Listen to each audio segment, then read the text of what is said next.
Alhamdulillah wassalatu wassalamu ala rasulillah wa ba'd.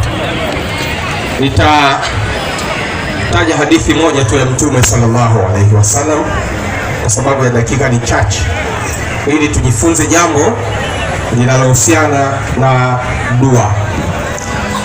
Mtume sallallahu alaihi wasallam anasema, ud'u rabbakum wa antum muqinina bil ijaba.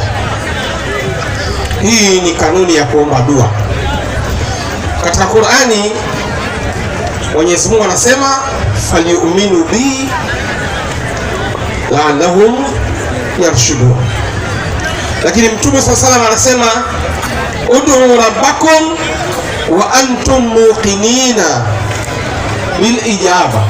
Muombeni Mola wenu hali ya kuwa una yakini ya kupata majibu. Yakini ya kupata majibu. Sasa yakini hii ni wakati gani? Unamuomba Mungu ukiwa na yakini wakati gani? Hii haina maana kwamba huyu mtu alikuwa na imani na yakini, kwamba ni mtu mwenye imani na yakini kwa muda wote, kwa hiyo akiomba dua ile imani yake na yakini imsaidie.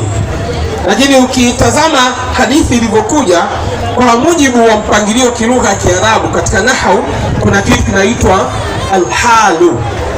Alhalu huwa al-ismu al-mansubu al-mufassaru liman bahama min al-hay'at.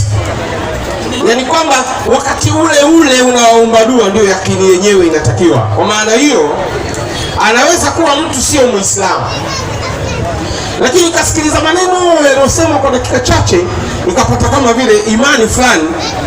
Wakati tunaomba dua na yeye akachomekea ni yake, ya Rabbi na mimi nijalie katika dua hii, na mimi nijalie kadha kadha.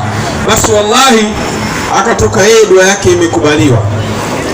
Na ukitaka kuthibitisha hilo, Ibilisi ndio kiumbe aliyolaaniwa zaidi kuliko viumbe wote. Jamani, sawa si sawa? Sawa Ibilisi si ndio shetani? Ibilisi si ndio kiongozi wa watakaoenda motoni?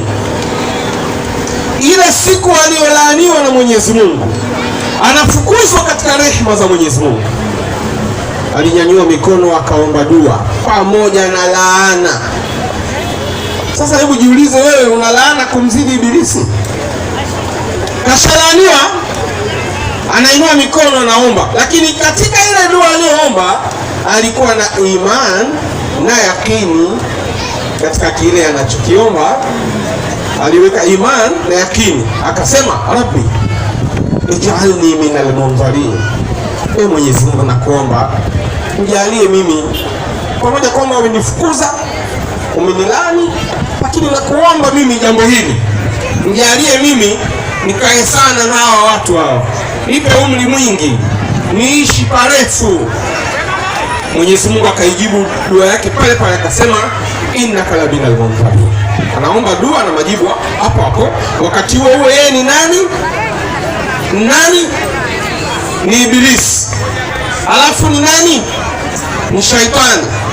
Alafu ni maluuni, amelaaniwa. Kwa hiyo kwa maneno haya machache ya Mtume sallallahu alaihi wasallam kwamba muombeni Mola wenu mkiwa na yakini, yani muda ule tumekaa pale kuomba dua, basi tuvute hisia tu za kwamba tunayemuomba kama unamuona au kama vile umuoni, yenga hisia tu kwamba yeye anakuona wewe, alafu weka nia, mwambie Mwenyezi Mungu, ya Rabbi nijalie mimi dua hii, ya Rabbil Alamin nijalie mimi kadha kadha.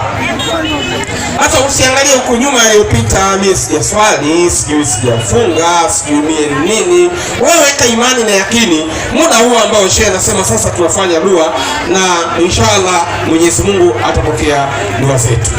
Wabillahi tawfiki, wassalamu alaikum.